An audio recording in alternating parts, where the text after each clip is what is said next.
Un poquito. Vamos un cachito. Bueno, vamos a ir empezando. Primero vamos a comentar algunas cuestiones administrativas para no encontrarnos con ellas, porque encima la semana que viene no tenemos clase, a último momento, ¿no es cierto? O sea, sobre el examen. Así que vamos a hablar de eso. Tenemos alumnos que se conectan pero no nos figuran en lista. Después quizás en el acta sí figuren, ¿no? Pero quizás se dieron de baja y nosotros no lo sabemos, porque además algunos coinciden con 4 ausencias, ¿no es cierto? Hay otros que ya tienen 4 ausencias. Y hay otros que tienen 4 ausencias. Así que vamos a pasar esas situaciones administrativas primero. Pásalas vos. Bueno, nombro a la gente que aparece conectada, ¿sí? Carrara. Carrara está hoy acá. Pero no está en lista, o sea, se conecta, pero no está en lista. O quizás ustedes hablaron. Díaz Ocaranza. Martínez Tortosa. Paula. Rocha Reynoso. Sí, el apellido. Y Suárez. Hola, ¿Suárez Paula? No. A ver, espera que ella te dice. Me aparece el apellido solamente.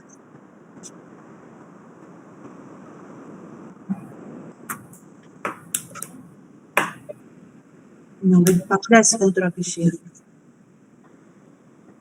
¿Cómo? No te escuché. No, que hay alguien que aparece como Paula, pero Paula como apellido. Ah. Sí. ¿Suárez está ahí? Sí. Sí, hay 2 Suárez. Hay 2 Suárez, así que seguramente es el otro Suárez. Soy Suárez Paula. Bueno, los que nombramos hoy no están presentes, digamos. Nosotros podríamos inferir que quizás se dieron de baja, ¿no es cierto? Por eso no figuran en lista, aunque sea... Perdón, profe, no entendí bien. Yo soy Paula Carlota Suárez. ¿Estoy bien o estoy mal? No entendí. No, está bien. Ah, perfecto. Gracias. Bueno, hay otro Suárez, lo que pasa que hay apellidos que se repiten, sí. Sí, tal cual, gracias. Jarsensky Paula. Jarsensky Paula está presente. Sí, profe, hola. Tenés 4 ausencias, no podrías faltar más. Es imposible porque yo estuve en clases. No aparecen los registros. No apareces en los registros de conexión. ¿Y qué tengo que hacer? Porque yo estuve en clases, falté a una clase que fue el viernes hace 15 días.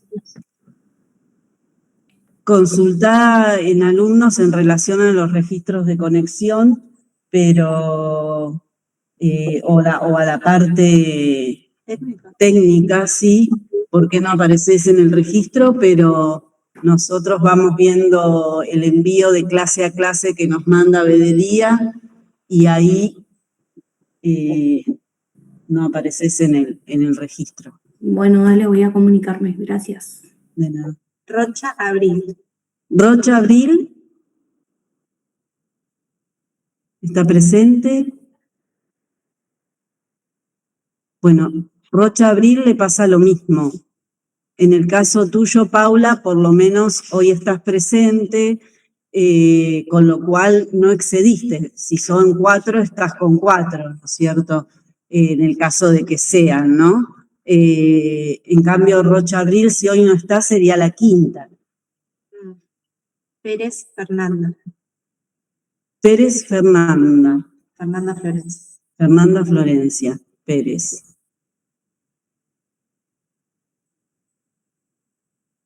Tiene 4 también. Tiene 4. Hoy sería la 5ª. Si Sí. no está. ¿Y te nombro los que tienen 3? Con 3 tenemos algunos, los podemos nombrar. Son poquitos como para que más que nada se cuiden, porque queda todavía medio cuatrimestre, para que, por esto que yo les decía, quizás por simplemente una cuestión administrativa que tiene que ver con la presencialidad y ser híbrida la materia y tener que estar conectados sí o sí, no pierden la regularidad de la cursada, ¿no es cierto? Sí, faltas son 4 en el cuatrimestre que pueden tener. Pero en toda la cursada, o sea, en todo el cuatrimestre. No, encima no. No, Encina no tenías falta. Bueno, con 3 faltas, Chamorro, Valentina, Jazmín, Gómez, Florencia. Y hasta ahí. No, ya estamos. Ahí estamos. 2 solitas con 3, así que les queda a lo sumo una más. Y después los que no aparecían no tenían ya 4, ¿no? Sí, en el registro de reunión, o sea, cuando ustedes se conectan inmediatamente al Meet, después a nosotros nos llega un registro de la reunión que dice absolutamente todo, desde qué momento hasta qué momento se conectaron, si en algún momento se Que fueron entraron y salieron, sí, todo. aparece todo. Así que bueno, ténganlo en cuenta. Por lo general no deja a nadie afuera, ahora después nos vamos a fijar con Paula qué pudo haber pasado. O que hayan entrado con un mail personal también. También. Quería entrar con un mail personal. Claro, también eso. Eso no se puede, profes, porque si entramos con un mail personal a ustedes les salta que para pedir autorización. No les damos permiso. Claro, sí, no se da permiso directamente. Así que es muy raro que sea de ese modo, sí. Pero bueno, queríamos como que lo tengan en cuenta para no llegar al mismo día del examen, ¿no? Que alguno de los que no están listas se presente, o esto de las ausencias, ¿no es cierto? Porque tenemos como un requisito académico y un requisito administrativo, ¿no es cierto? Entonces, tiene que estar cumplimentado los 2 requisitos en una materia híbrida. Bien.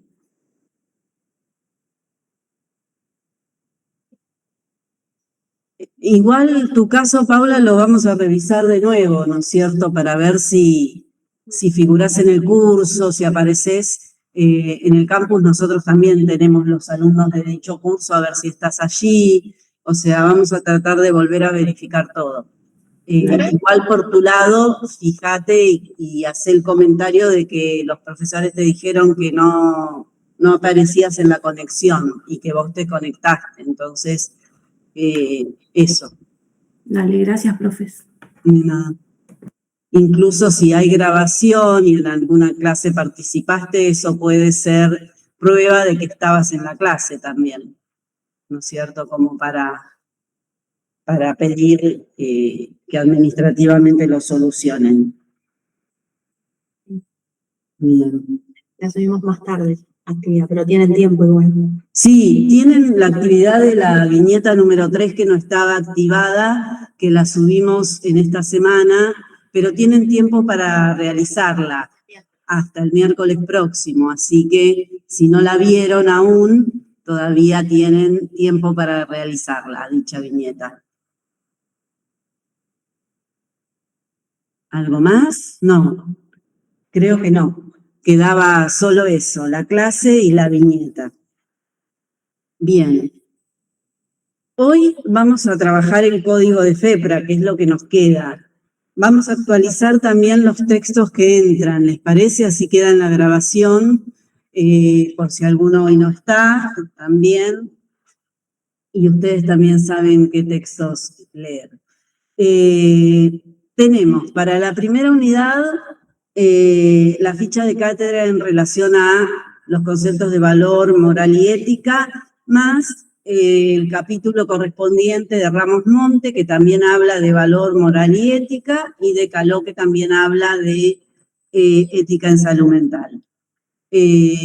Después, tenemos la ley de ejercicio profesional, a continuación, la 23277, y después tenemos 2 capítulos, uno de Domínguez y uno de Salomone, ¿no es cierto?, que estuvimos viendo la semana pasada. Uno habla de la singularidad de los códigos de ética y el otro campo deontológico, clínico, profesional, creo que es así el nombre del capítulo. Después, código de FEPRA. El código que nosotros vamos a trabajar hoy es este. Ustedes tienen 3 códigos, ¿no es cierto? Uno es el de Provincia de Buenos Aires, este es FEPRA, que es Federación de Psicólogos de la República Argentina, y tienen uno de Estados Unidos, que también es APA. Que, como habíamos aclarado, lo poníamos para que ustedes, si querían darle una mirada, pudieran ver cuán detallado es ese código y por qué se pone, porque en general es como el ejemplo o algunos de los ejemplos que se han tomado para la construcción de nuestros códigos, ¿no es cierto? Por eso lo tenemos como bibliografía, digamos, en nuestra unidad número 2. Bien. La semana pasada llegamos a ver algo del código. Nada, vimos solamente los capítulos. Ni siquiera el preámbulo, nada. No, me dicen. El preámbulo, un poquito sí. ¿O no? Para mí sí. Preámbulo y declaración de principios, ¿no?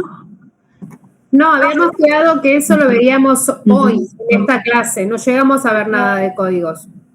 No, pero lo de... Pero el preámbulo me parece que un poquito vimos. Apenas nombramos lo de declaración de principios, respeto, dignidad a todas las personas, competencias, niveles de idoneidad, pero se nombró nada más. Claro, ahí está. Los nombramos, ¿no es cierto? Bueno, entonces, en relación a la introducción y el preámbulo, lo que argumenta este código es que este código va a estar enmarcado en la Declaración de los Derechos Humanos, ¿no es cierto?, que va a buscar en el ejercicio de la profesión guiar a los psicólogos hacia los más elevados ideales, ¿no es cierto?, en relación al ejercicio de la profesión, ¿no es cierto?, teniendo siempre en cuenta leyes vigentes, tratados, convenciones internacionales, ¿no es cierto?, y la Constitución y la ley social, ¿no es cierto? Entonces, esto es un poquito de qué se va, en dónde está enmarcado el código, ¿no es cierto? Después, en el preámbulo, además de esto, pide que este código se enmarque en la defensa del sistema democrático, la búsqueda permanente de la libertad, la justicia social y la dignidad como valores fundamentales, ¿no es cierto? Y les pide a los profesionales de la psicología que no consienten, ellos no van a consentir ni participar deliberadamente en prácticas discriminatorias, ¿no es cierto? Y van a propiciar la armonía entre colegas, ¿no es cierto? Lo cual no significa avalar o encubrir errores, faltas éticas, crímenes o contravenciones penales practicadas por otros psicólogos en la prestación de sus servicios profesionales. Bien. Dentro de este preámbulo y esta introducción, es importante remarcar lo que plantea también como un principio, ¿no es cierto? Que es que la decisión final, ¿no es cierto?, dice en la introducción, quedará bajo la exclusiva responsabilidad del profesional, ¿no es cierto? Entonces, más allá de lo deontológico, ¿no es cierto?, y todas las normas que van a guiar nuestra profesión, quien va a tomar la decisión última respecto de su práctica siempre va a ser el profesional, ¿no es cierto? Y que ninguna ley, digamos, lo puede eximir, primero para incumplirla, ¿no es cierto?, y tampoco para desconocerla, ¿no es cierto? El profesional no se puede amparar en la comisión de un delito, ¿no es cierto?, como desconocimiento de la ley, ¿no? No sabía que eso no estaba permitido, que estaba prohibido. Porque la ley, esta y cualquiera, ¿no?, se supone, una vez sancionada, sabida por todos, ¿no es cierto? Después depende de cada persona individualmente que se acerquen y se instruyan respecto del texto de la ley, ¿no es cierto? Pero las leyes son de acceso público. Por eso esto es supuestas por todos, ¿no es cierto? Si nosotros sabemos que existe una ley de ejercicio profesional, debemos acceder a ella, digamos, ¿no es cierto? No podemos ampararnos en el desconocimiento de la ley, ¿no es cierto? Porque esta ley enmarca nuestra profesión. Y lo mismo en relación a los códigos de ética, pero los códigos de ética van a ver que cuando los empecemos a trabajar, van a estar enmarcados en los artículos de la ley. Quizás sí, con mucho más detalle, más ampliación, más descriptivos, ¿no es cierto? Pero no es que lo que va a mencionar el código como artículos a seguir, ¿no es cierto?, las normas a seguir, van a ser totalmente novedosas, ¿no es cierto?, totalmente nuevas, que si no las leemos acá no podríamos pensar en ellas, ¿no es cierto?, no sabríamos de su existencia, no. Cada uno de estos artículos nosotros podemos enlazarlo a un artículo de la ley. Entonces, ya ahí tenemos como ese vínculo directo entre el código y la ley. Bien. Y entre los principios, que nosotros los habíamos mencionado solamente, tenemos el primero, que es respeto por los derechos y dignidad de las personas, y acá se esgrime la dignidad y el valor de todas las personas, y no participar en prácticas discriminatorias, ¿no es cierto? Se respeta entonces el derecho a la intimidad, a la privacidad, a la autonomía y el bienestar de las personas, grupos y comunidades. El derecho a la intimidad y la privacidad tiene que ver con el secreto profesional, ¿no es cierto? Ahí hablamos de intimidad y privacidad. La autonomía tiene que ver con el consentimiento informado, ¿no es cierto? Con el consentimiento para realizar una práctica, una consulta, un tratamiento. Y el bienestar, bueno, es parte de lo que es la bioética misma también. Pensar que como principio humano se tiende a la beneficencia y no a la maleficencia, ¿no? Entonces, en beneficio de las personas. Bien, competencia. La competencia habla de asumir niveles elevados de idoneidad en el trabajo, reconociendo las fronteras de sus competencias particulares y las limitaciones de su pericia. Proveerán solamente aquellos servicios y técnicas para las que están habilitados por su formación académica, capacitación o experiencia. Bien. Tendrán en cuenta que las competencias que se requieren en la asistencia, enseñanza o estudio de grupos humanos varían con la diversidad de dichos grupos y épocas. Y el uso de nuevas tecnologías debe ser coherente con el espíritu de este código. Bien. Una de las viñetas, que no sé si es la 3, que quizás la dejamos por eso, para que la puedan analizar desde el código, habla del cambio de profesión. Ustedes esa todavía no la hicieron. Bien. Es una profesional que cambia de área de trabajo, ¿no es cierto? Entonces, ahí... Sí, ya la hicimos a Sí, esa, sí, la hicimos. Pasa psicóloga de parejas, creo. Claro, Sí, ahí está. Es la 4, Sí, esa ya la hicimos. La 3 es la que no hicimos, la del caso Sandra. Exacto. En la del caso Sandra, bueno. En la 4, entonces, tenía que ver con este principio, ¿no es cierto? Esto de la competencia, la idoneidad, ¿no es cierto? Cierto tiempo de formación, quizás para un cambio de área, ¿no es cierto? Cierta experiencia. También podemos pensar en relación a ustedes, ¿no? Cuando se reciban, que no van a tener más experiencia quizás que la observación que pudieron haber hecho en horas de práctica, ¿no es cierto?, durante la cursada de alguna de las materias. Y entonces, ¿cómo podrían pensarse que están respetando, ¿no?, idóneamente el trabajo que van a realizar? Bueno, parte de la formación también es la experiencia. ¿Y cómo se va adquiriendo? Porque ustedes no salen con el título con experiencia.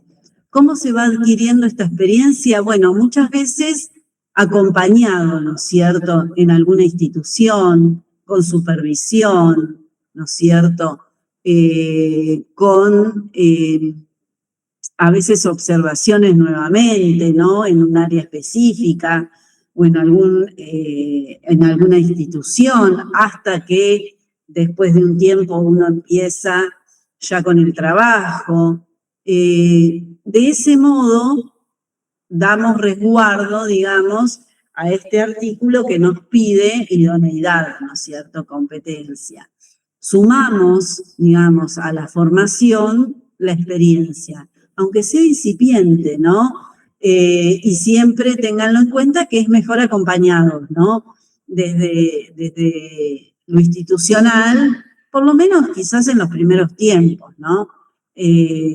O a la par de hacerlo individual, también hacer algo institucional, ¿no? Como para tener ese acompañamiento necesario, ¿no? En lo individual, obviamente, con supervisión, ¿no es cierto? Siempre.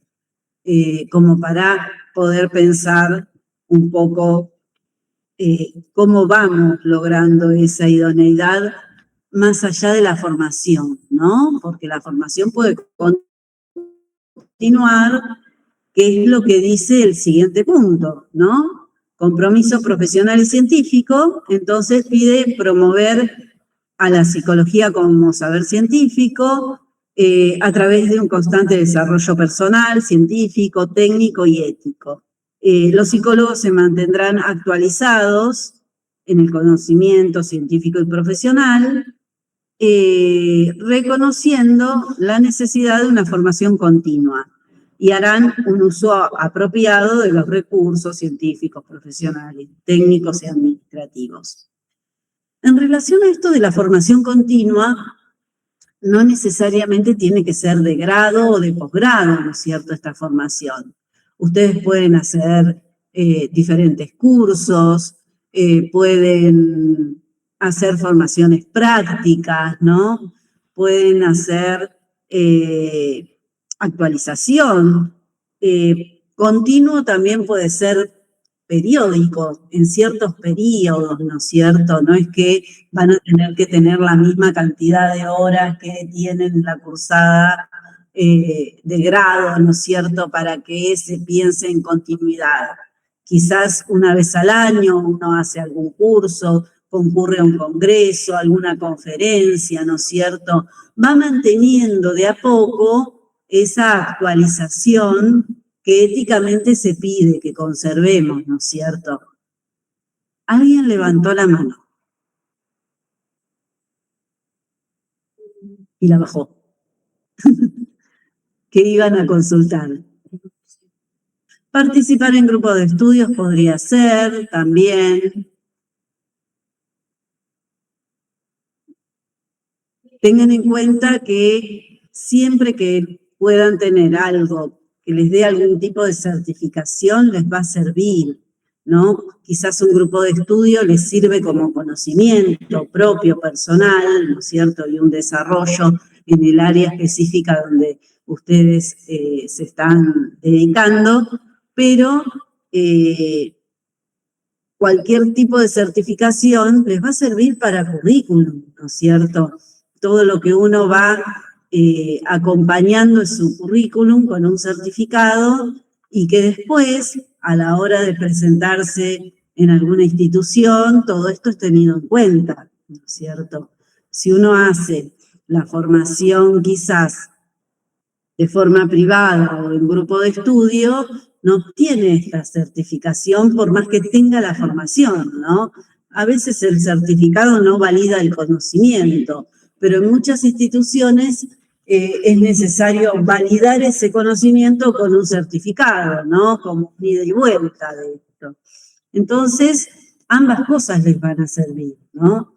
Incluso pensar en algún tipo de formación. Y bueno, prefiero, no sé, si pienso en el psicoanálisis, que es mi área, en lugar de hacerlo con alguien de forma particular, lo haría en algún tipo de institución de psicoanálisis, cuestión de que me den un certificado al terminar la formación o me vayan dando pequeños certificados de los cursos que voy haciendo, ¿no es cierto?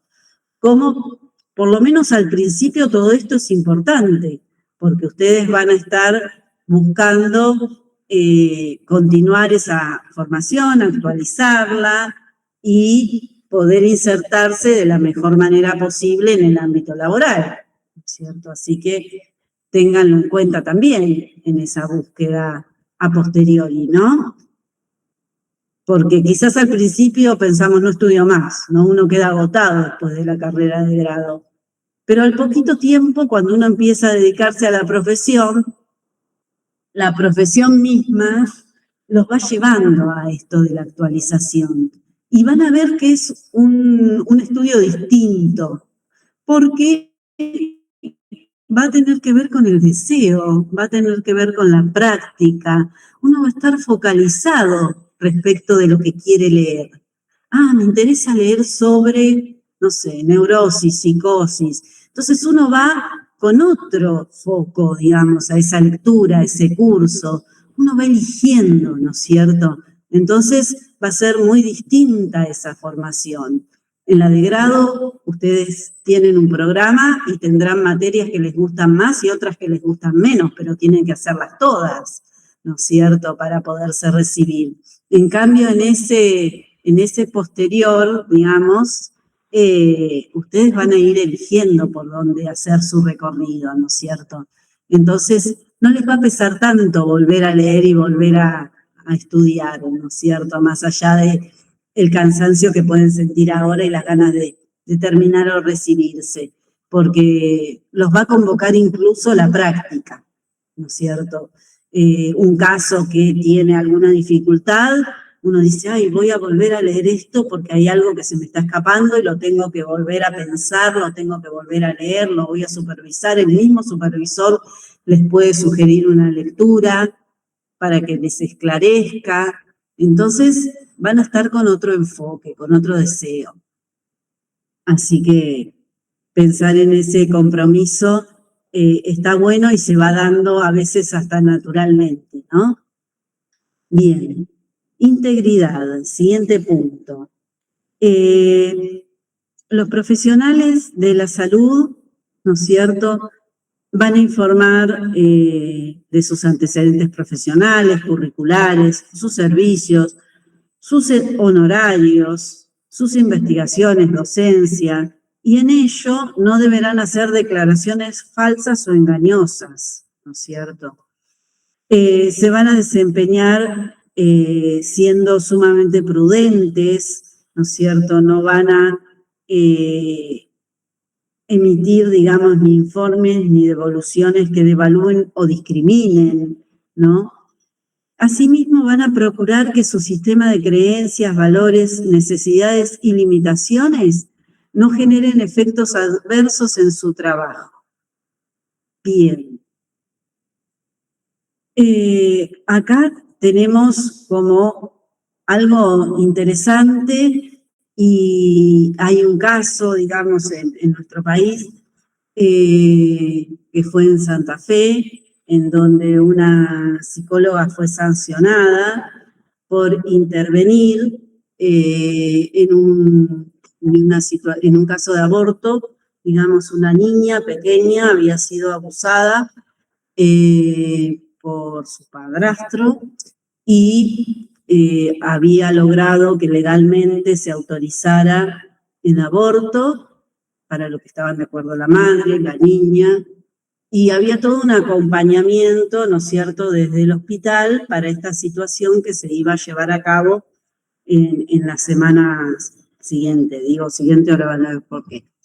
Desde los médicos, psicólogos del hospital, hubo como todo un trabajo con esta madre de esta niña. Esto iba a realizarse, creo que a lunes, y si no en la semana que seguía, y en el fin de semana, esta psicóloga, que pertenecía a una ONG católica, ingresa al hospital y convence a la madre y a la niña para no realizar el aborto, ¿no es cierto? Esto después, cuando se sabe, digamos, esto es denunciado por los profesionales del hospital, que cuando llegan el lunes se encuentran con esta situación, y hubo allí un montón de situaciones que iban como agravando el accionar, digamos, de esta profesional. De entrada podemos pensar que actuó en relación a su moral, ¿no es cierto?, en relación a sus creencias, ¿no es cierto?, esto de valores, creencias, ¿no es cierto?, necesidades, y esto primó sobre lo que sería el valor científico de la profesión, que es lo que nos pide este principio. Pero después ella busca ingresar, digamos, al hospital en fin de semana, porque sabe que hay menos personal, porque sabe que hay menos control, ¿no es cierto?, en las puertas de acceso del hospital. Se hace pasar por una amiga de la familia, no dice que es psicóloga, que es profesional de la salud, y de este modo ingresa y convence, digamos, a la madre y a la hija de esto. Primero por todo este manejo, digamos, una actuación con engaño, ¿no es cierto?, premeditado, engañoso, interfiriendo en el trabajo de otros profesionales, ¿no es cierto?, vulnerando un poco la decisión que ya habían tomado tanto la madre como la hija, o sea que había ya ahí un consenso, lo que había dictaminado el juez que permitía que esto se realizara, y reenviando a la niña al hogar, porque la convenció de tener al niño y darlo en adopción. Pero en el mientras tanto, la niña iba a llevar adelante su embarazo en su casa donde vivía el padrastro, ¿cierto? Entonces, en convivencia con quien fue el victimario. Y entonces, esta situación, bueno, fue sancionada. Yo no recuerdo ahora si solamente desde el Colegio de Abogados o también tuvo una sanción jurídica, ¿no es cierto? Pero hubo una sanción en función de esto de la interferencia en el trabajo de otros profesionales basado en sus creencias y en su moral. Esto que capaz pensamos, lo tenemos escrito en el código y no sucede, ¿no es cierto?, o lo veríamos en una serie o en una película, tenemos un caso real en nuestro país, ¿cierto? ¿Alguien levantó la mano? A ver.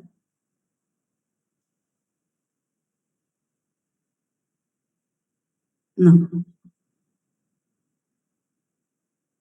¿Quién había levantado la mano? ¿Iban a aportar algo?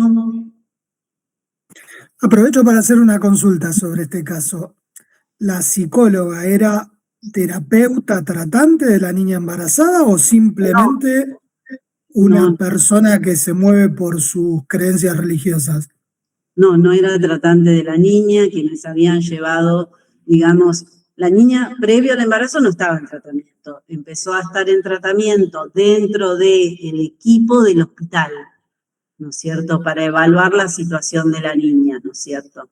Y se llegó en este trabajo en equipo, en donde trabajó un ginecólogo infantil, en donde trabajó otros profesionales, ¿no es cierto?, psicólogos, trabajaron tanto con la madre como con la niña, se llegó a este pedido de autorización de aborto al juez y se presentaron los informes necesarios como para que el juez lo autorice y el juez da su autorización.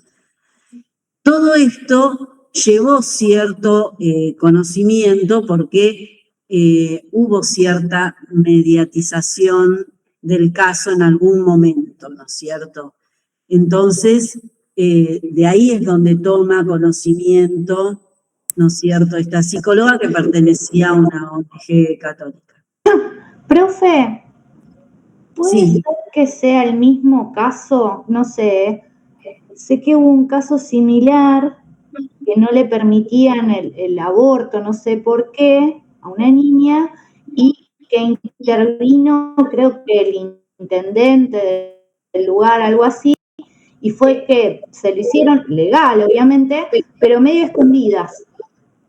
No, en este caso, no sé si después pudieron hacerle el aborto a la niña, no sé cuánto tiempo pasó, ¿no es cierto? La noticia que se tomó, digamos, yo la traigo porque en algún momento se les pide buscar algún caso real y lo han traído algunos alumnos y después se verifica la veracidad. No tenía más informe que esto, digamos, ¿no? La actuación de la psicóloga, no cómo seguía el caso después, ¿no? Y de eso vos tenés el desarrollo, o sea, ¿qué fue lo que dijo la psicóloga después de haber sido tan autodidacta y haberse metido a hablar con la niña y la madre? Habría que ingresar, si esto fue a juicio, habría que ingresar, digamos, en el detalle del legajo, que yo no sé si la sanción fue solo, ¿no es cierto?, desde el colegio o hubo una sanción jurídica, ¿no es cierto? Pero bueno, amparada obviamente en lo mejor para el paciente, digamos, sus argumentos siempre tenían que ver con esto. No era un perito del juzgado, No, ¿cierto?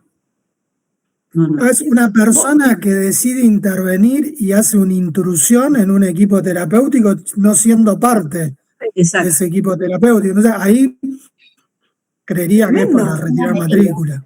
Bueno, por eso uno de los artículos que nosotros vamos a ver dentro del código, digamos, a ver, en relación a los colegas, ¿no es cierto?, pide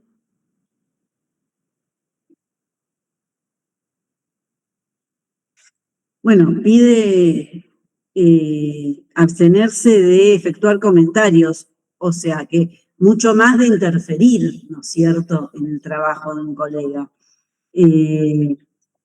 A ver, acá está.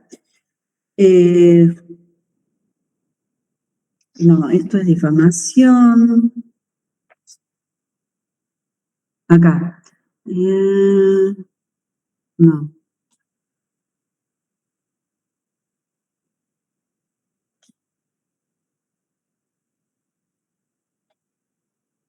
Profe, ahí puso un compañero el artículo. A ver. Ahí lo puso en el chat donde dice que sí le revocaron, le sacaron la matrícula. Le revocaron la matrícula, bien. Sí. Que convenció a una nena que va a abortar. 11 años. Sí, por 11 años. Ahí lo estamos viendo. Esto fue en Santa Fe, ¿cierto? Y bueno, lo que declara el colegio es que el profesional debe ayudar a tomar a la familia la decisión más conveniente, ¿no es cierto? No en función de sus valores morales, sino la más conveniente para ese caso. Acá es donde tenemos que pensar en esto que pedía Domínguez, ¿no?, en relación a la singularidad, ¿no? Esto de que en este caso en particular, lo mejor, ¿no? Para dicho caso, para esta niña, para esta familia, tenía que ver con esta decisión, ¿cierto? En eso debe colaborar, ¿no? Acompañar en esa toma de decisiones siempre en beneficio de el caso en particular, del paciente en particular. Bien. Si me esperan un minuto, es más, quizás puede continuar leyendo integridad o algo así, Carolina. Yo salgo un minuto que me suena el teléfono. Bueno, tienen ahí, ahora salgo. Bueno, tienen ahí entonces un ejemplo en relación a lo que es la integridad, ¿no? A lo que tiene que ver con declaraciones engañosas, lo que tiene que ver con la interferencia en el trabajo de otro colega. No estamos, digamos, no tenemos prohibido trabajar con colegas, pero sí interferir en el trabajo de otro colega, ¿no es cierto? Podemos hacer una sugerencia o aportar una opinión, pero una interferencia directa, digamos, sería poco ético, ¿cierto? Sería poco ético. Bien. Pablo. Buenas tardes, profesora. Pido disculpas que no me anda la cámara. La sanción a esta psicóloga fueron 6 meses de retención de matrícula. Sobre algo tan complejo y mediático, no sé, me parece como que las sanciones son muy... En la noticia decía 11 años. No, ahí en la que subió el compañero dice 6 meses. Ah. Que los 11 años tenía la niña, pero que fue suspendida por 6 meses, dice la matrícula del profesional. Bueno, porque siempre es en relación al dolo, que eso lo vamos a pensar, ¿no es cierto? Al daño, ¿no? Está el daño físico, el daño comprobable, y después el daño emocional. Y probar el daño emocional siempre es mucho más dificultoso. Y las sanciones siempre son en función del daño. Porque nuestra justicia, y también en relación a los códigos de ética, los colegios de ética también, se mueve con pruebas. Entonces, todo lo que uno quiera lograr que haya un dictamen, tiene que haberse probado, ¿no?, fehacientemente.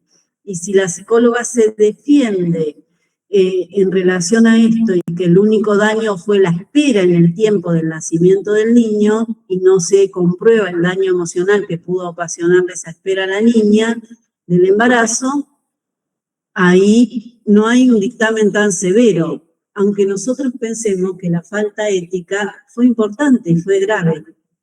Pero la sanción va a estar en base al daño, al dolo, ¿no es cierto? Siempre. Ya vengo. Ahora ¿Quieres que leas el último, el de responsabilidad? Sí, la integridad. No sé si hay algo más. No, después ya pasaríamos a consentimiento informado. Bueno, respecto a integridad,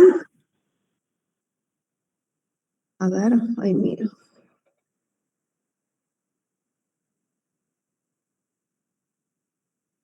Bien. Nos falta el D y el E, ¿no? Leer.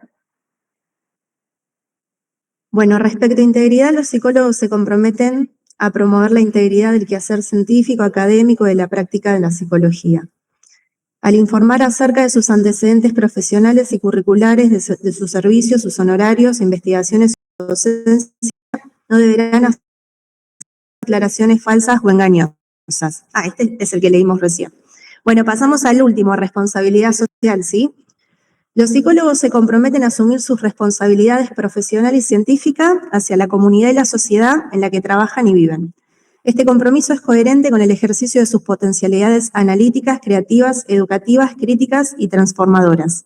Los psicólogos ejercen su compromiso social a través del estudio de la realidad y promueven y/o facilitan el desarrollo de leyes políticas sociales que apunten, desde su especificidad profesional, a crear condiciones que contribuyen al bienestar y desarrollo del individuo y de la comunidad.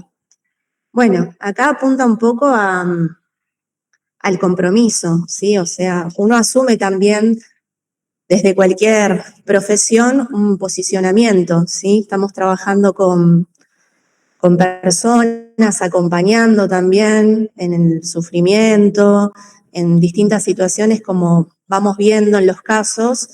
Entonces también hay algo del orden de lo social, ¿sí? Y uno va atendiendo pacientes y viendo también qué está pasando, ¿no? En la sociedad, qué realidad nos va atravesando.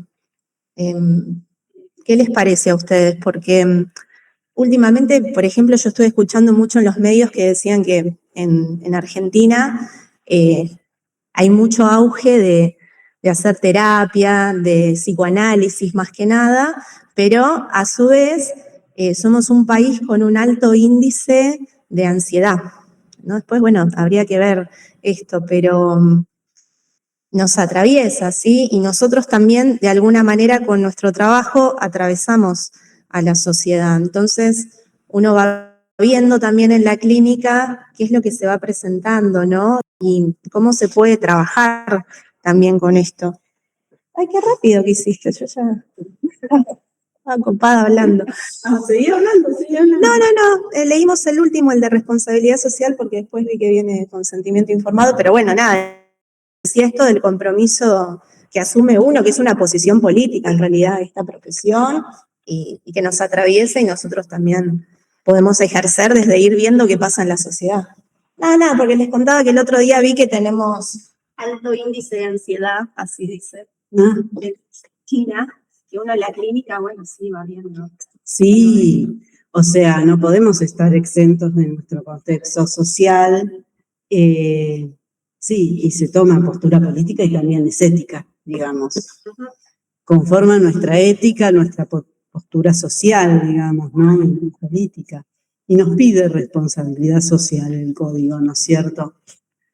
Todos los que trabajamos, digamos, en relación a la salud y con seres humanos, deberían tener como este cuidado de la responsabilidad social, ¿no? En el trabajo con otros. Así que me parece interesante lo que contaba o planteaba Caro. Bien. ¿Qué les parece a ustedes?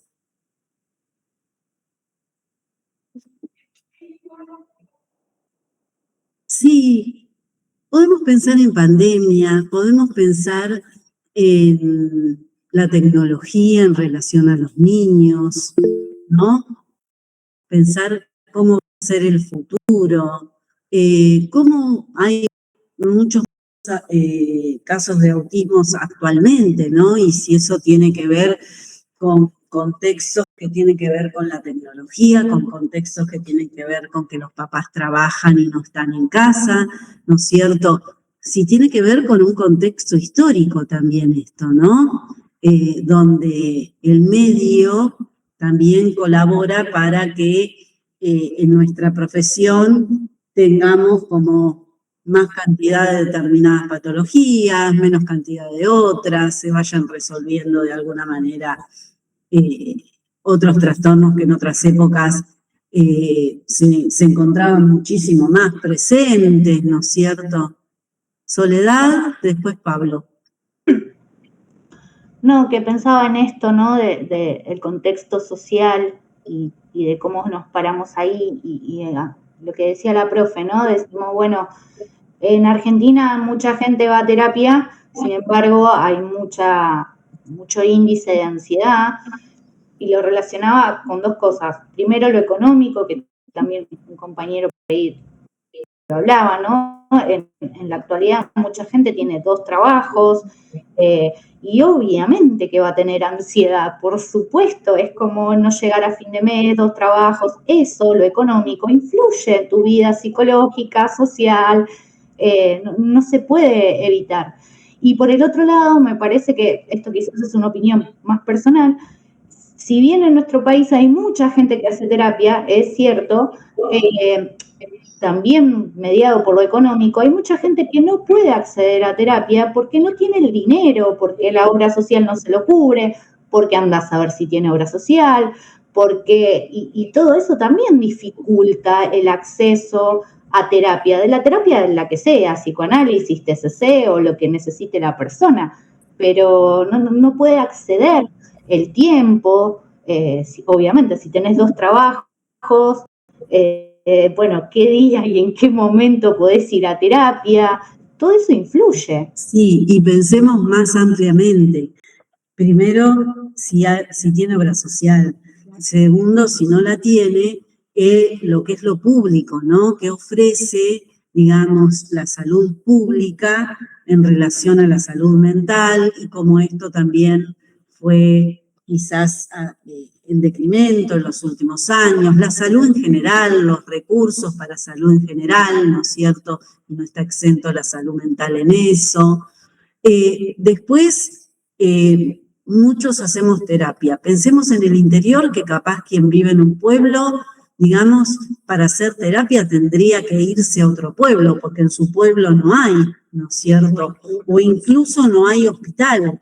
Y hay una salita nada más y tienen que ir al siguiente pueblo al hospital, o a la ciudad al hospital, ¿no es cierto? O hay muy pocos profesionales, como dice Caro, y entonces es un solo psicólogo en todo un hospital que atiende como varios pueblitos de la zona, ¿no es cierto? Entonces, este acceso quizás está en las grandes ciudades, pero no en todo el país, no en todo el país. Pablo y después Diego. Gracias, profesora. Yo destaco un punto que usted señaló recién, el nuevo paradigma del celular, ¿no? Que afecta a la construcción de familia también. A mí lo que me atrae de lo que estoy estudiando es justamente las relaciones de pareja. Y en todo sentido, las relaciones de pareja se ven afectadas por el uso del celular y también impacta en la ansiedad, lo que usted decía. Yo creo que ahí más que nunca es el papel que toca esta área de la psicología para poder abordar estas áreas, y también se empapa un poco en lo que dice esta materia, ¿no? Nuestro compromiso moral y ético para poder asistir en esta nueva realidad que nos toca vivir. Bien. ¿Diego? Yo pensaba en relación a lo que decía recién la profesora de la responsabilidad y por lo del caso anterior, digo, qué importante estén estos marcos regulatorios, ¿no? Que entiendo que son acuerdos que están hechos en función incluso de la experiencia en la profesión, ¿no? Y que hacen que uno no pueda actuar con lo que le parece, ¿no? Con lo que se le ocurre, con lo que, no sé, o sea, hay un resguardo dentro de de estas regulaciones que estamos viendo para asegurar que la profesión sea hecha, como decía recién usted, en función de hacer el bien, ¿no? Me parece que eso está bueno y que es importante, ¿no? Como que me llamó la atención de una manera especial, no sé. En el diagnóstico, nosotros vamos a ver recién para la segunda mitad estigma en salud mental, pero creo que el año pasado hubo un caso emblemático de un nene que fue mal diagnosticado y a partir de esto se hizo como una enmienda en la ley de protección del paciente, digamos. Yo ahora no lo tengo presente, pero me acordé de eso también, ¿no? La responsabilidad ante todo, ¿no? En el ejercicio de la profesión, ¿no? Porque realmente se pueden provocar daños importantes, ¿no? Daños importantes. En cualquier ámbito incluso, ¿no? Pensemos en ámbitos quizás menos clínicos, pero un psicólogo que trabaja en el área de recursos humanos para una empresa, ¿no? El informe que presente, ¿no es cierto?, respecto de un empleado, puede traerle consecuencias a ese empleado, ¿no es cierto? Entonces, me parece pensarlo en todas las áreas y pensar la responsabilidad en todas las áreas, ¿no? A veces las consecuencias son evidentes, salen a la luz, otras veces no. Por eso decimos que las faltas éticas a veces son bastante comunes, solo que no siempre salen a la luz, ¿no? Si este informe hace que a una persona le den el ascenso, no se lo den, ¿no es cierto? Pero esta persona no toma conocimiento de este informe, ¿no es cierto? Nada pasa, simplemente hizo el informe, ¿no? Y lo hizo con ciencia, lo hizo con responsabilidad, lo hizo pensando en todas las consecuencias que esto podía tener, ¿no? Bueno, ahí es algo a reflexionar, ¿no? Podemos pensar que no le vamos a hacer un daño a una persona y en realidad, de alguna manera, directa o indirecta, ese pequeño daño está, pero como es pequeño, pasa desapercibido, ¿no? Quizás. ¿Y Tati? Hola. Hola, ¿cómo estás? Con respecto a esto que estaban comentando, por ahí, o sea, lo traigo como anotación nomás. En mi familia pasó que tengo 2 sobrinos y el más grande vive con su mamá en un pueblo muy chiquito. Andrade se llama, es una colonia básicamente. Y el pueblo más cercano se llama Cerro Azul, que es también muy chiquito. Creo que tiene un centro de salud, que es como un CAPS, pero nada más. Y bueno, mi sobrino de chiquitito era muy extrovertido, era de hablar con los que se cruzaban, era de jugar de esto, del otro, o sea, era muy extrovertido. Y pasó de que su mamá quedó embarazada y perdió su bebé. Y él había estado muy ilusionado con tener su hermanita. Y cuando se enteró que su mamá perdió el bebé, como que pasó por una etapa de duelo. En ese momento, la mamá le manda con una psicopedagoga y la psicopedagoga le dice que él tenía autismo. Y la mamá nos comenta a nosotros todo, y nosotros, claro, o sea, conociéndolo a él, y por ahí yo justo estaba en los primeros, creo que estaba en el primer año de psicología en ese momento, y creo que una de las primeras cosas que me enseñaron fue que en la niñez todo lo que sea diagnóstico es con lápiz, porque va pasando por distintos procesos y por distintos duelos y va creciendo y se va desarrollando. Entonces nosotros en conversaciones con la mamá le dijimos de que lo tome con pinza lo que le había dicho, porque como que la psicopedagoga le recontra remil asustó de que su hijo tenía autismo y de que esto y que el otro y le tenía que tratar y no sé qué y no sé qué. Y bueno, ella nos comentó todo eso re asustada y nosotros charlamos con ella y todo y dijimos, bueno, mira, o sea, yo desde mi posición le dije, o sea, estás pasando por un duelo, es normal. Además te ve mal, va a querer estar con vos, o sea, es entendible, es normal y mucho más para alguien de su edad, digamos. Y pasó el tiempo y ella lo hizo así, no lo lleva más con esa psicopedagoga y pasó el tiempo y bueno, él como que a poco fue superando eso y al día de hoy, o sea, sigue siendo el mismo nene extrovertido de que se cruza con cualquiera, habla, charla, juega, o sea, está completamente bien, digamos, pero traía esta acotación de que por ahí a veces el hecho de diagnosticar de una cómo puede influir en la persona y también en su entorno y en la manera en que crían en el caso de los niños, digamos. Totalmente, totalmente. También hay que pensar de qué nos sirve un diagnóstico, ¿no? Si el diagnóstico es solo una etiqueta, ¿no? Y qué secuelas nos puede traer, porque si ese diagnóstico va a ser que por tener un diagnóstico nosotros decidamos no trabajar más, tiene tal diagnóstico, no puedo hacer nada, bajemos los brazos, ¿no es cierto? Ahí realmente estamos en problemas, porque lo que nosotros tenemos que lograr es utilizar todos nuestros recursos, ¿no? Nuestras obligaciones de medios. Entonces, si en lugar de pensar que delante de nosotros tenemos un diagnóstico y pensamos que tenemos un sujeto, ¿no? Que quizás tiene algunos síntomas, alguna problemática que está atravesando, ¿y qué podemos trabajar con eso? ¿No? El logro puede ser grande o pequeño, pero nosotros tenemos que pensarlo como sujeto y que vamos a poder trabajar con ese sujeto. Tenemos que tener una apuesta de trabajo frente al caso que sea, ¿no es cierto? Así sea grave o muy sencillo, nuestra apuesta es pensar un sujeto allí y que sea una apuesta de trabajo, ¿no es cierto? siempre con ese sujeto. Así que me parece que ahí el tema del diagnóstico y la responsabilidad es súper importante. Ahí volvemos a pensar en la disimetría, ¿no es cierto?, que tiene el profesional respecto de aquellos que consultan, ¿no? Aquellos que consultan de buena fe. No son legos en la materia.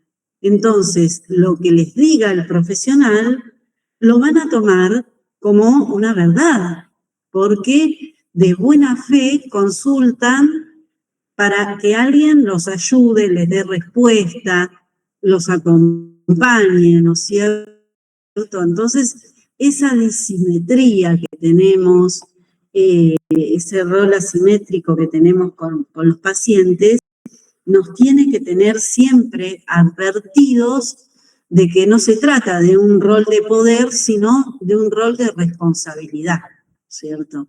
Como decías vos y Katy, responsabilidad. Bien. Igual hago una consulta, profesora. Yo tenía entendido que el psicopedagogo no podía diagnosticar un autismo, sí las dificultades y los procesos en el aprendizaje, pero no diagnosticar que tiene un autismo el niño. O sea, para mí el diagnóstico lo tiene que hacer una junta no sé, va a un neurólogo, psicólogo, un montón. Y aparte no tampoco es que, no sé, bueno, hay que ver el caso, pero no es que estuvo un rato con el nene en esa sesión y, es autismo, ¿no? Pará, me parece. Bueno, pero a ver, estas cuestiones que también son éticas circulan. Cuando hablamos de estigma, a veces en los pasillos de los hospitales se refieren a los pacientes el esquizo de la cama 3, ¿no es cierto? En lugar de llamarlos por el nombre, ¿no es cierto? Porque es una persona, es un sujeto, ¿no es cierto? No es una patología esa persona. Tiene sintomatología, tiene un trastorno, tiene una patología, pero no es eso. Es un sujeto, ¿no es cierto? Entonces, esto que lo trae Tati se ve en otros ámbitos, digamos, ¿no? Etiquetar rápidamente, ¿no? Bueno, por eso esto de la responsabilidad, ¿no? De la responsabilidad y saber que nuestro rol es asimétrico respecto del paciente. El paciente no tiene por qué saber, digamos, de psicología y de su enfermedad. Entonces va a tomar de buena fe todo lo que el profesional le indique y le diga. Por eso es importante. Bien, seguimos. Vamos con los artículos más importantes, porque si no el tiempo se nos va rápido. Consentimiento informado, secreto profesional y responsabilidad en las relaciones profesionales son de los artículos más importantes. Después tienen subítems cada uno de ellos, digamos. Después tienen publicidad, docencia, hay un montón. Pero nosotros vamos a llegar a ver estos. Ustedes el resto léanlos igualmente, ¿no es cierto? En relación al consentimiento informado, se dice que los psicólogos deben obtener el consentimiento de aquellas personas con las cuales trabajen en su práctica profesional. Esta obligación se sustenta en el respeto por la autonomía, ¿no es cierto? Así que consentimiento informado y autonomía están relacionados. Y este consentimiento es válido cuando la persona lo brinda voluntariamente, con la capacidad de comprender los alcances de su acto, ¿no? Ello supone capacidad legal para consentir, libertad de decisión e información suficiente y significativa sobre la práctica de la que participa. Bien. Este consentimiento informado se lo considera como un proceso, ¿no es cierto? Implica una construcción, una revisión, ¿no es cierto? O sea, puede revocarse por una de las partes, cualquiera sea ella, ¿no? Puede revocarse por parte del paciente como por parte del profesional o por ambas, ¿no es cierto? Consensuando esto. en donde quizás el paciente decide cambiar de terapeuta, no realizar más ese tratamiento, o el profesional decide hacer una derivación, ¿no es cierto? Por más que el paciente haya consentido que se va a tratar con dicho profesional, el profesional, si así lo considera, puede derivarlo, ¿no es cierto?, en beneficio siempre del paciente. Por eso se considera como un proceso, ¿no es cierto?, no algo que una vez firmado queda como un acuerdo que no puede romperse, ¿no es cierto?, algo intangible, ¿no? En el segundo punto de este consentimiento dice que se debe informar, ¿qué se informa, no? Porque el consentimiento es informado, el propósito y la naturaleza de la actividad profesional, las responsabilidades mutuas, protección de la confidencialidad y limitaciones de las mismas, probables beneficios y riesgos, alternativas posibles y la opción de rehusar o retractarse en cualquier momento. Todo esto se informa. Esto nos hace pensar en el encuadre muchas veces, ¿no es cierto? Es lo que uno en algunos de estos ítems puede decirlos al inicio de un tratamiento, ¿no es cierto? Cuántas veces se van a ver por semana, ¿no? Esto de las responsabilidades mutuas, un horario, si se sugiere, ¿no es cierto?, la interconsulta, si va a ser aceptada. Después yo siempre les pregunto cuántos de ustedes, aquellos que hacen terapia o tratamiento, han firmado consentimiento. Y todos me dicen no, ninguno. En general, en lo privado y en lo individual, no se firma este consentimiento, no es escrito este consentimiento. Yo una vez con una psicóloga sola sí firmé consentimiento, pero era cuando lo pasaba con la obra social. Claro, bueno, ahí hay una institución de por medio. En general es para las instituciones. El escrito suele darse más en las instituciones, porque las instituciones buscan una mayor protección legal también, ¿no es cierto? Y entonces, si eso está firmado, es un resguardo legal. Y no hay un protocolo de consentimiento. Cada institución arma el propio, ¿no es cierto? Yo hago admisiones en Centro 2 y suele decir que se acepta el tratamiento, las condiciones del mismo enunciadas en la admisión y la interconsulta con otro profesional, que puede ser psiquiatra u otro, de ser necesario, ¿no es cierto? Entonces se firma ese consentimiento. Lo firma quien lo trata, no un administrador, no un administrativo, ¿no es cierto? Lo firma el profesional que lo trata y el paciente. En el caso de cuando no es por escrito, el consentimiento es tácito. Puede haber sido hablado, ¿no?, en esto del encuadre, ¿no?, en las primeras entrevistas,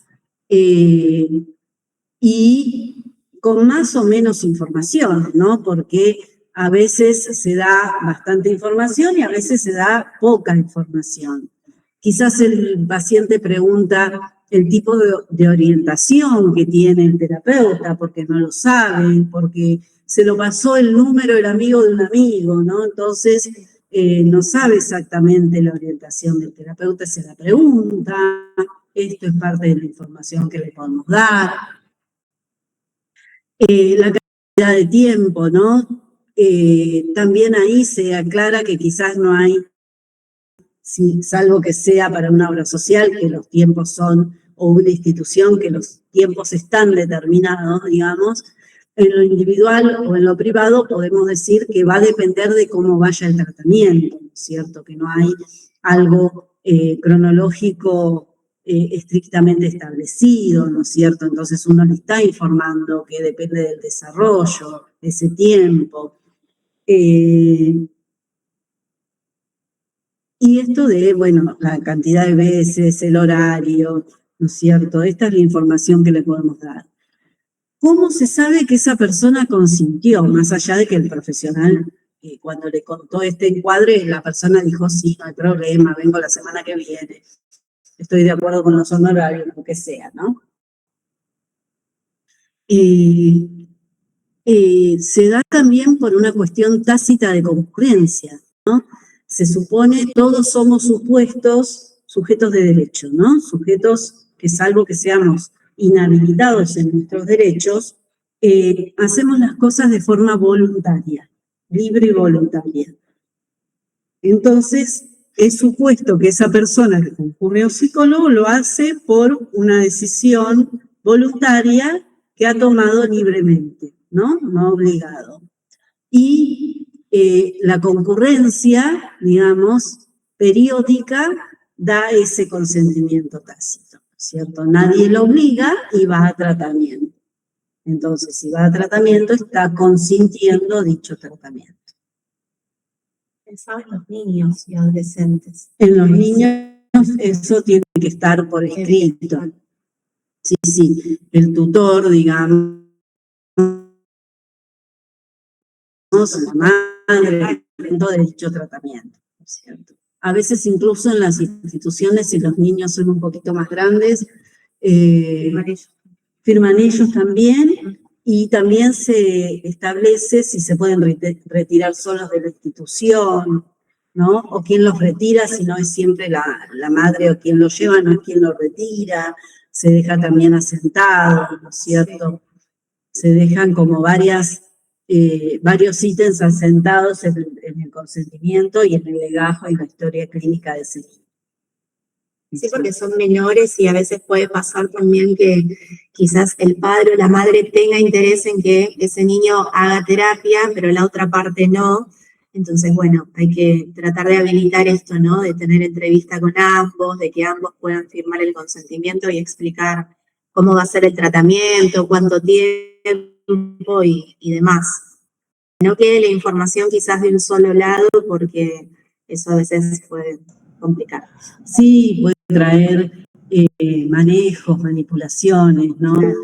Si no está de acuerdo, viene y lo pasa a buscar antes, si se lo quiere llevar, o si no está autorizado, se lo quiere llevar igual, ¿no? Bueno, un montón de cuestiones posibles en relación a los niños que hay que siempre tomar los mayores recaudos, ¿no? Siempre los mayores recaudos en la atención con ellos. ¿Soledad? Sí, me surgió una duda en cuanto a lo que estaban diciendo. ¿Qué pasa con los adolescentes? Sé que quizás no es la mayoría, pero a veces suele pasar que, bueno, una salita o lo que sea, se atienden con algún psicólogo, pero los padres no saben que está yendo el psicólogo. A ver, nuestro código civil fue reformado no hace tanto en relación a los niños, ¿no es cierto?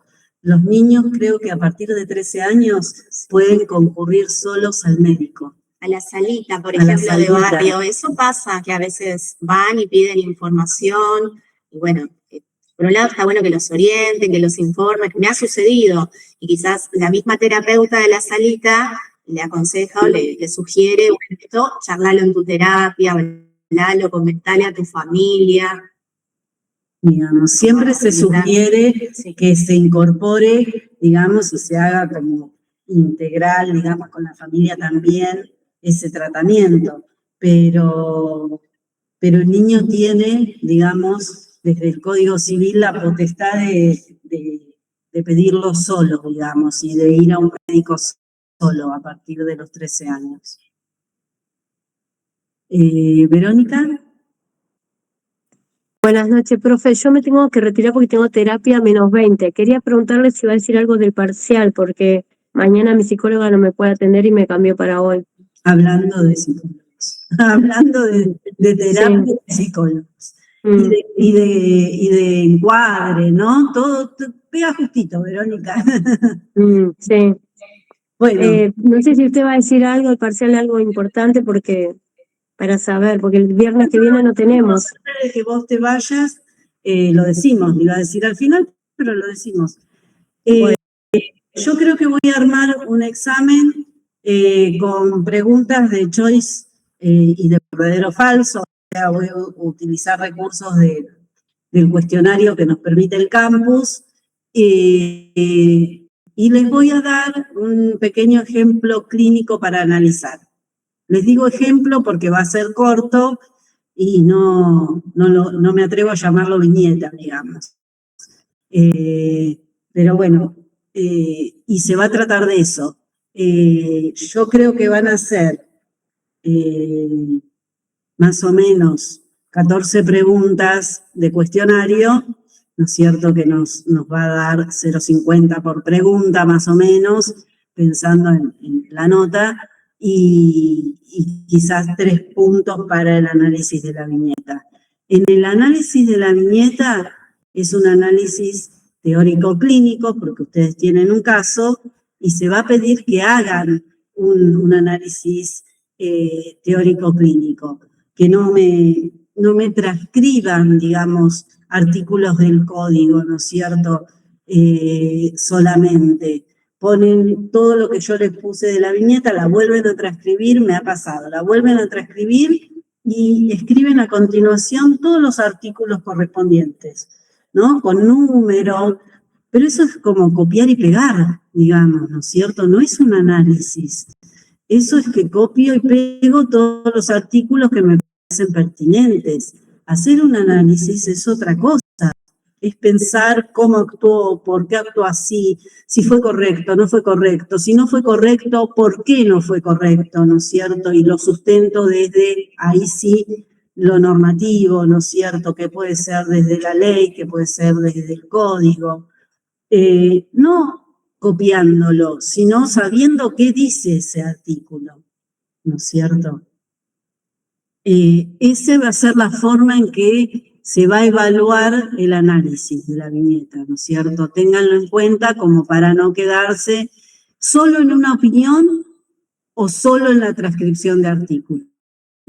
Así como decía Domínguez, que no se trata de rechazar la norma, ni de obedecerla, digamos, ciegamente, lo mismo les voy a pedir para el análisis del ejemplo clínico, ¿no es cierto? Que ustedes puedan hacer un análisis que contenga las dos cosas, ¿no?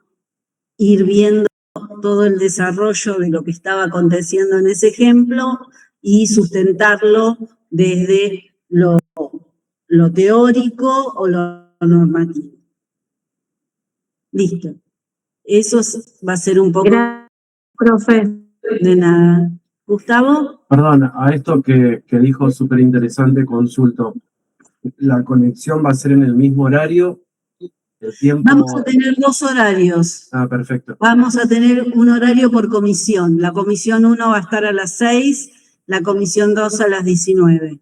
Perfecto. ¿Y el Bien. tiempo para realizar el parcial? Igual en el campus, pero está bueno dejarlo grabado hoy en la clase. Tiempo para realizar el parcial y no molesto más.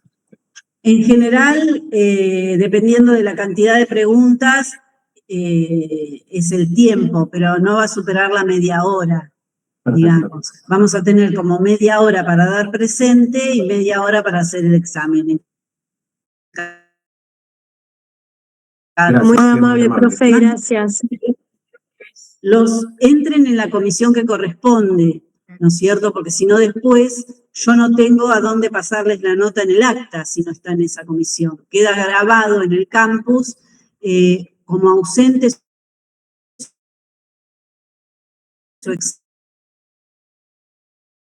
¿cierto? Entonces ahí tenemos un problema que hay que avisar, hay que dar cuenta, hay que dar parte. Entonces lo evitamos leyendo bien la consigna, ¿no es cierto? Comisión 1, comisión 2, y cada uno entra en su comisión y busquen en qué comisión están, que como damos la clase en conjunto a las 2 comisiones, a veces uno no le presta atención, lo supo cuando se inscribió y nada más, no lo volvió a mirar. Pero ahora mírenlo en qué comisión están para entrar en el examen a la comisión correcta. Y lo hacemos de este modo para que no sea tediosísimo tomar lista, porque a los primeros que se les tome lista, después si no van a esperar 40 o 45 minutos hasta que se termine de tomar lista. Cada comisión tiene casi 50 alumnos, entonces se haría súper tedioso. Lo hacemos por eso. Bueno, listo. Seguimos entonces. Profesora, una con- consulta por ahí entre todos. No puedo ver en qué comisión estoy en el campus. No sé si les pasa lo mismo. Para En decirlo. alumnos, Lilia, en alumnos lo tenés. Cuando te inscribiste en la materia, Listo, dice. listo. No lo veía Sí, en lo el tenés campus. que buscar ahí porque en el campus no aparece tampoco. A mí me aparece abajo de donde dice UDEM, vieron donde dice carrera, asignatura, ética y deontología, UDEM, abajo de comisión híbrida, Comiscom 2. turno Sí, noche. está arriba de todo, arriba ¿No les del aparece? nombre negro que hay una casita, dice mis cursos, ahí está la comisión. Después en el título de abajo ya no está, pero arriba de todo sí está chiquitito la comisión. Bien. Si no en el... Traten de todo el mundo encontrar su comisión. Si después les genera duda, nos mandan algún mensajito y se los decimos, cómo nos figuran a nosotros. Ponemos en el foro también, avisar esto, cada comisión y su horario. Sí, eso sí lo vamos a poner, pero no uno por uno. Entonces, busquen en qué comisión están cuando se inscribieron. Bien. Sí, por eso digo, pero la constancia que nos manda la universidad, cuando vos te inscribís a la materia, ahí te dice el número en la materia, la comisión, el turno, si es híbrida, si es asincrónica. Es cuando nos inscribimos en la materia, UDEM manda una constancia. Ahí sale todo, que es en el portal de alumnos, no en el campus. Bien. Pero en el aula virtual también está. Sí, también está. Yo por la duda para confirmar que los dos hagan. Claro, porque capaz que como nosotros unificamos el Meet, digamos, capaz que entran todos por el de una determinada comisión, por la 2 o por la 1. Entonces verifiquen en esto de cuando se inscribieron, que me parece que es más fidedigno. Bueno, vayamos al siguiente punto. Tienen varios ítems dentro del consentimiento, ¿no es cierto? Incluso cuando el psicólogo puede actuar sin consentimiento, ¿no? ¿En qué casos podría actuar sin consentimiento? En caso de catástrofe, urgencia o situaciones de riesgo, ¿no es cierto? Ahí, a veces por el riesgo o por la urgencia, no hay tiempo de pedir ese consentimiento, ¿no es cierto? Y entonces su actuación va a estar avalada por lo que tiene que ver con la beneficencia del paciente, ¿no es cierto? Se está haciendo lo mejor para esa persona, ¿no es cierto? Aunque no haya habido tiempo de pedirle el consentimiento. Bien. Aquellos que no se encuentran en condiciones de dar su consentimiento, debe darlo su tutor o el Estado, ¿no es cierto? En el caso de que sean niños, en el caso de que sean mayores y tienen cierta discapacidad, ¿no? Debe darlo su tutor respecto de esto. Nosotros más adelante vamos a ver la diferencia entre capacidad y competencia, y ahí también vemos un poco de qué se trata esto del consentimiento. Y después, a pesar del consentimiento, siempre el profesional debe evaluar, ¿no es cierto?, periódicamente la práctica que lleva adelante, ¿no es cierto?, para, si es necesario interrumpirla, hacer una derivación, ¿no es cierto?, hacer una interconsulta, ¿no es cierto?, o simplemente la derivación no necesariamente tiene que ser por alguna cuestión, por ejemplo, psiquiátrica, sino quizás un profesional puede sentir que no avanza con determinado paciente, que ha hecho todo lo posible, que lo ha supervisado, que ha cambiado de estrategia, que ha probado todo lo que hasta ese momento está a su alcance y no logra ese avance. Entonces puede tomar la decisión de hacer una derivación a otro profesional, ¿no? pensando en esto, ¿no? Tenemos la obligación de medios, todos los medios a nuestro alcance en pos del beneficio del paciente. Siguiente ítem sería secreto profesional. Entonces, los psicólogos deben guardar el secreto profesional, la confidencialidad del conocimiento obtenido en el ejercicio de la profesión. Y deben también proteger la seguridad de los consultantes, sus familias, sus comunidades, ¿no es cierto? Este secreto debe ser guardado también con todas las precauciones necesarias, ¿no? Cuando hablamos de historias clínicas, ¿no? ¿Dónde queda la historia clínica? Esta historia clínica es guardada bajo llave, no es guardada bajo llave. Pues tienen acceso en la institución, por ejemplo, si es una institución donde trabajan los administrativos a esta historia clínica, ¿quiénes pueden leer esta historia clínica, no es cierto? Porque de eso también se trata el secreto profesional, ¿no? Lo que escribimos en la historia clínica y quiénes tienen acceso. ¿Qué sucede si... bueno, pero ahí no se levanta el secreto profesional.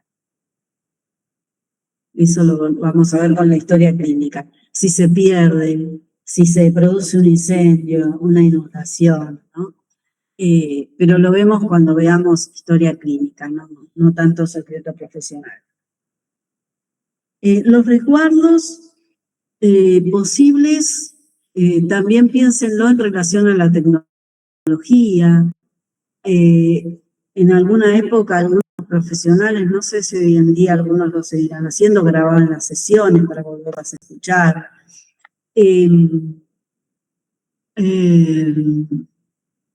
Si es una intervención, por ejemplo, con niños en cámara Gesell, si se graba, no se graba, si es en un lugar judicial, quizás eso se guarde la grabación.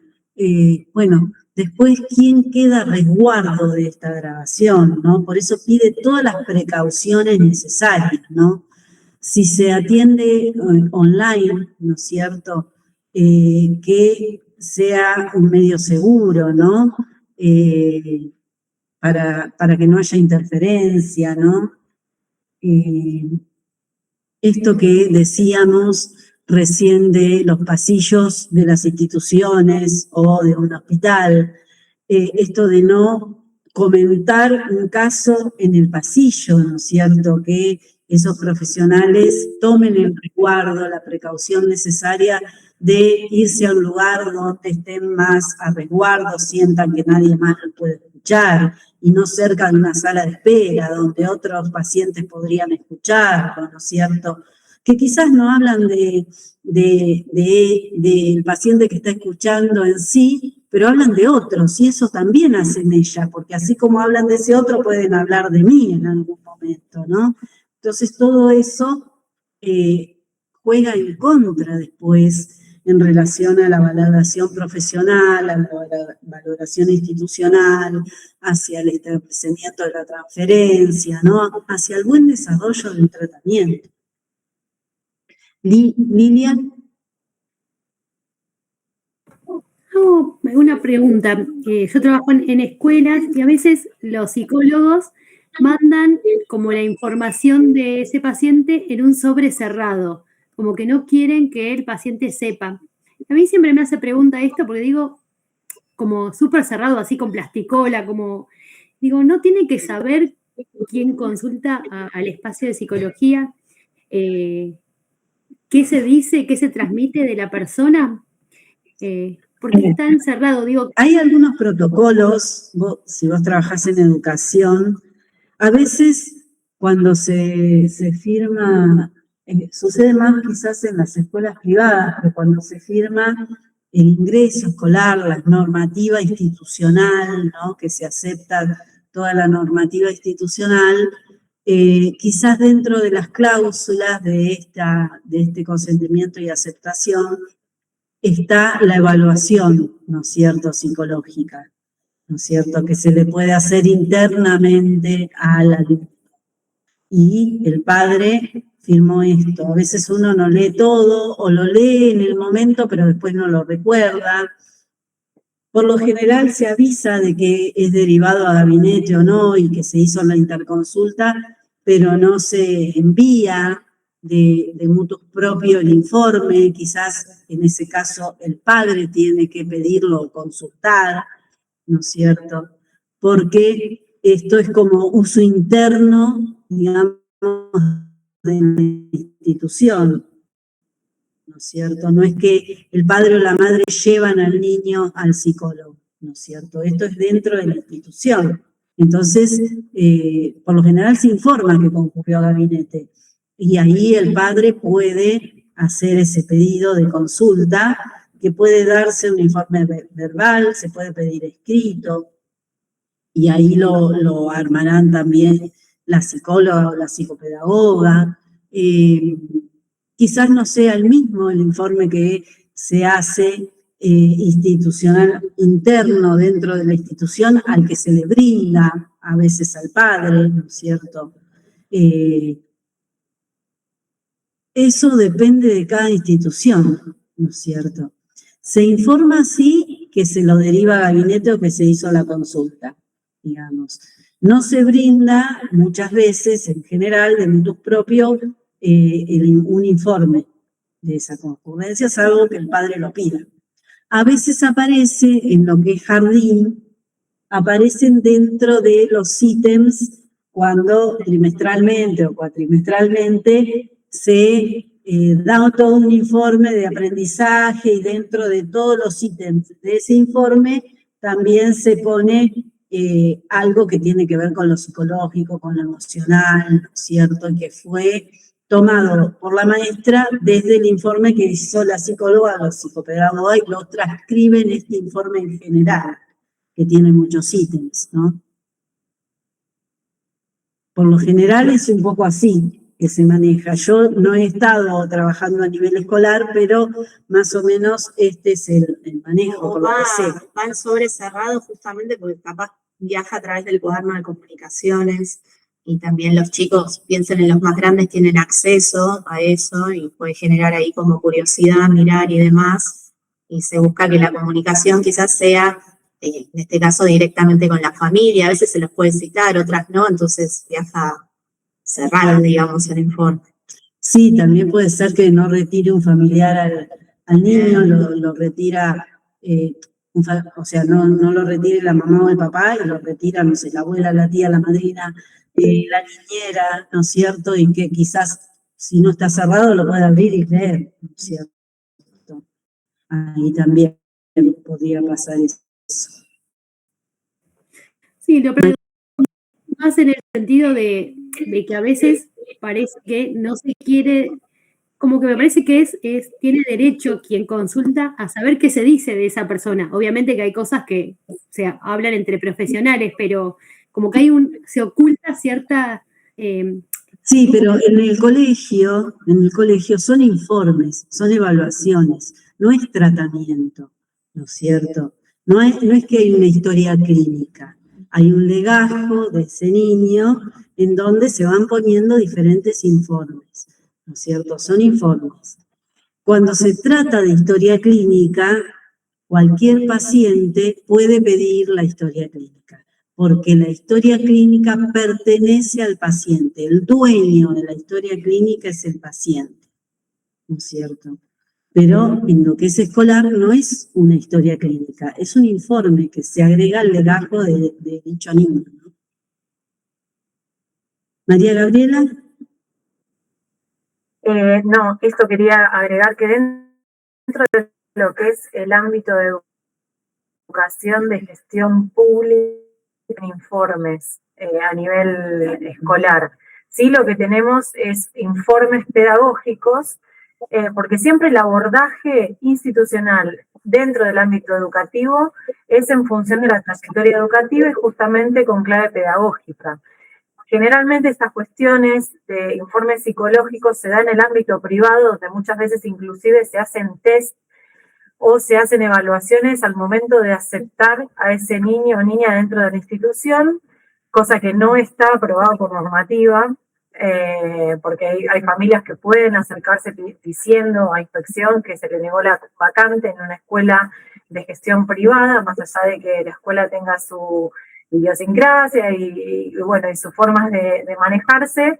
La realidad es que no se puede negar la vacante a ningún estudiante con ningún tipo de caracterización en ninguna escuela, ya sea de gestión pública o privada, más allá de que la familia después decida si quiere que su hijo o su hija pertenezca a esa institución donde, bueno, hay muchos derechos reservados, ¿no? Y donde inclusive se hace un filtro para ver quién accede y quién no. Pero lo que es la gestión, dentro de gestión pública, no está la figura del psicólogo como tratamiento, o sea, ni como evaluación, porque no se hacen evaluaciones psicológicas, sino siempre la intervención es en clave pedagógica para favorecer esa trayectoria educativa. Sí, y en lo que es secundario, por lo menos en Capital, lo que hay es como un gabinete por distrito escolar, ¿no es cierto? Entonces, abarca varias escuelas, dicho gabinete. Diego. No, yo me quedé pensando en lo que decía recién la compañera. Al menos a mí no me consta, yo trabajo en gestión privada. La manera de manejarnos es exactamente la misma que en la gestión estatal. No existe posibilidad en la provincia de Buenos Aires, al menos, de que uno haga algo que sea distinto en relación a las dos gestiones.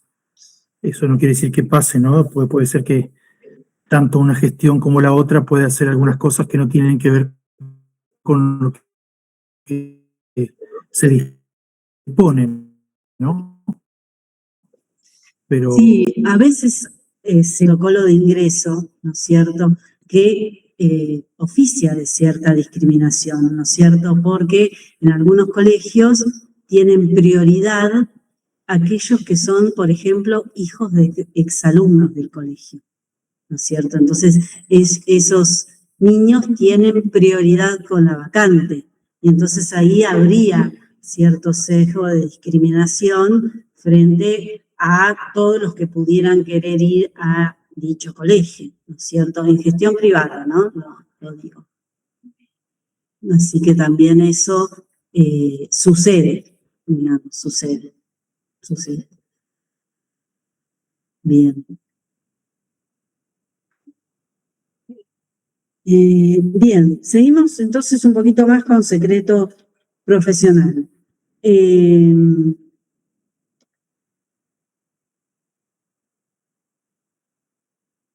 En el caso, por ejemplo, la información que se da a padres o demás responsables de menores de edad y a las instituciones que lo hubieran requerido, debe realizarse de manera que no condicione el futuro de los mismos y que no pueda ser utilizado en su perjuicio.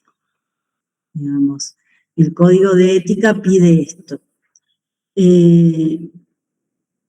La obligación de guardar secreto profesional subsiste aún después de concluida la relación profesional, incluso ante la muerte del consultante. Esto no exime al psicólogo de guardar el secreto profesional. Y el secreto profesional solo va a... No, tenemos un ítem más importante acá, antes de hablar de los límites. Por ejemplo, cuando los psicólogos comparten información confidencial por las características de la institución en la que se desempeñan, la obligación de guardar secretos se extiende a todos los profesionales participantes. Esto lo hemos hablado varias veces, ¿no es cierto? Acá está escrito.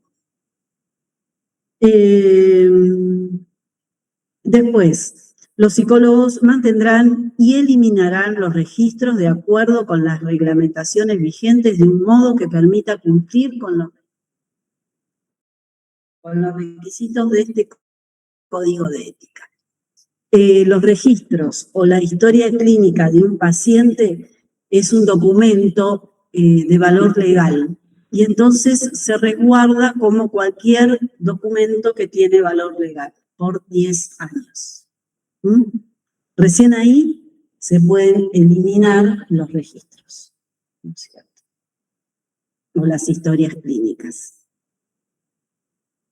El secreto profesional puede ser levantado, o los límites del secreto profesional, cuando lo exija el bien del propio consultante, para evitar que pudiera causarse daño a sí mismo o a otros, para evitar la comisión de un delito o prevenir daños, para defenderse de denuncias efectuadas por el consultante, cuando el propio consultante lo autorice o solicite por escrito o a pedido de un juez. Estas son los avales, digamos, o los justificativos para levantar el secreto profesional. No se puede levantar a pedido de la familia, a pedido o no se puede utilizar, digamos, la información del paciente en un congreso, en un libro, salvo que el paciente lo autorice. Y a pesar de haberlo autorizado, siempre hay que tomar todos los recaudos posibles para proteger lo más posible los datos, ¿no es cierto?, de ese paciente.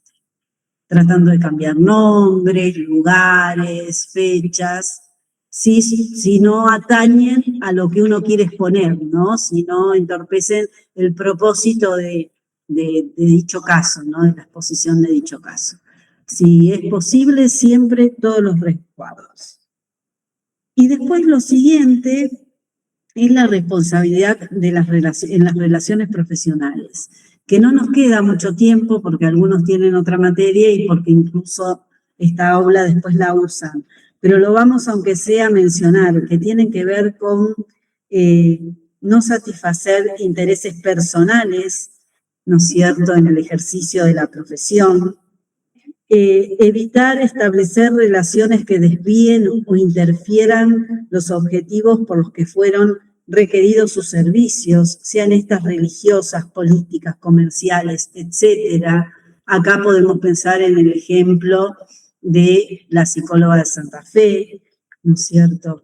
Los psicólogos no recibirán otra retribución por su práctica más que sus honorarios. No buscarán otras gratificaciones de índole material o afectiva. Los psicólogos no iniciarán ninguna relación profesional con personas con las que exista un vínculo previo que pudiera interferir en el óptimo desempleo de la tarea. Cuando los psicólogos brindan servicios a personas que tuvieran relación entre sí, deberán aclarar debidamente los roles, funciones y respetar los límites que le imponga la práctica de una manera ética. Los psicólogos no se involucrarán sexualmente con sus consultantes. No aceptarán como consultantes personas con las que han mantenido vínculos sexuales, afectivos, comerciales, laborales o de otra índole que pudieran condicionar de manera negativa el ejercicio de su práctica. Si surgiera una relación afectiva durante el tratamiento, el psicólogo deberá realizar una derivación a otro profesional. Digamos, todos estos ítems son súper importantes porque hay ejemplos en la clínica, digamos, de transgresiones, ¿no es cierto? Que uno dice, ¿por qué esto tiene que estar tan especificado? Porque ha sucedido, ¿no? Siempre decimos que la norma viene a posteriori. Después se habla con los colegas, el siguiente ítem que habla de competencia desleal, ¿no? Acá también podemos pensar en la psicóloga. Habla de el perjuicio en relación a intervenir, por ejemplo, en actividades políticas gremiales y sacar ventajas profesionales a partir de esto, ¿no?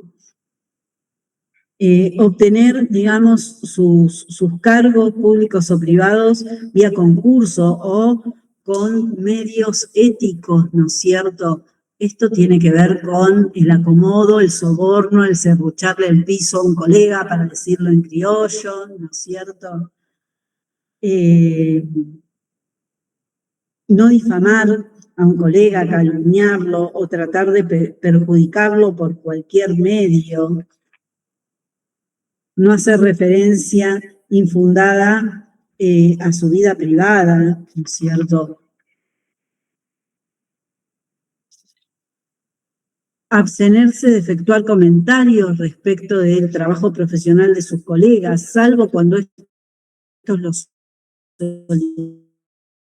soliciten, ¿no es cierto? O salvo que el colega esté actuando indebidamente y entonces se debe hacer la denuncia pertinente y no armar todo un comentario, ¿no es cierto?, al respecto.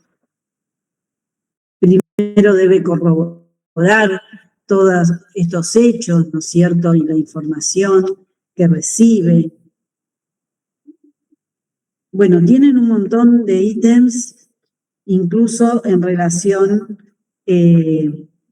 con la profesión y la comunidad, tienen un ítem en relación al ejercicio ilegal de la profesión que se debe denunciar, al curanderismo, que también se debe denunciar.